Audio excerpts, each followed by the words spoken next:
पुणे शहरासह पुणे शहराला पाणी पुरवठा करणाऱ्या धरण साखळी क्षेत्रामध्ये काल रात्रीपासून पाऊस जो आहे तो सुरू झालेला पाहायला मिळतो आणि त्यामुळे खडकवासला धरणातून 23,122 क्युसेक पाण्याचा विसर्ग जो आहे तो पाटबंधारे विभागाकडून करण्यात आलेला आहे आणि हा पाण्याचा विसर्ग शहरातील मुठा नदीपात्रात केल्यामुळे ही सगळी दृश्य आपण पाहतोय की भिडे पुलाला आता पाणी लागायला सुरुवात झालेली आहे।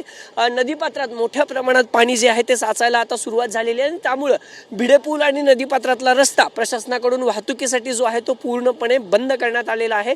खबरदारी म्हणून हा रस्ता पूर्णपणे वाहतुकीसाठी बंद करण्यात आलेला आहे। 23,122 क्युसेक पाण्याचा विसर्ग संध्याकाळी 6च्या सुमारास खडकवासला धरणातून मुठा नदीपात्रात करण्यात आला होता। खरं तर धरण साखळी क्षेत्रामध्ये चारही धरणात मोठ्या प्रमाणात पाऊस जो आहे तो सुरू आहे आणि त्याच पार्श्वभूमीवर जो आहे तो धरणातून मोठ्या प्रमाणात पाणीसाठा सोडण्यात आलेला आहे आणि नदीपात्रातली ही दृश्य आपण पाहतोय। नदीपात्र वाहतुकीसाठी पूर्णपणे बंद करण्यात आलेलं आहे।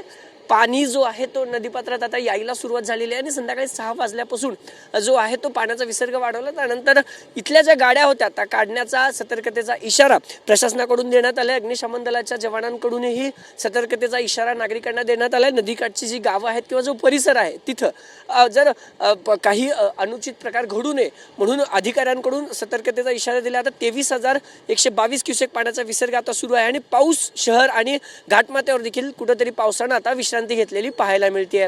कॅमेरा पर्सन सुशांत राऊतसह अभिजित पोते, TV9 मराठी, पुणे।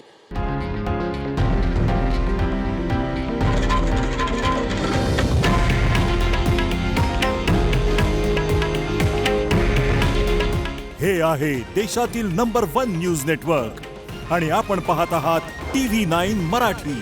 काळजी तुमची, हित महाराष्ट्राचं।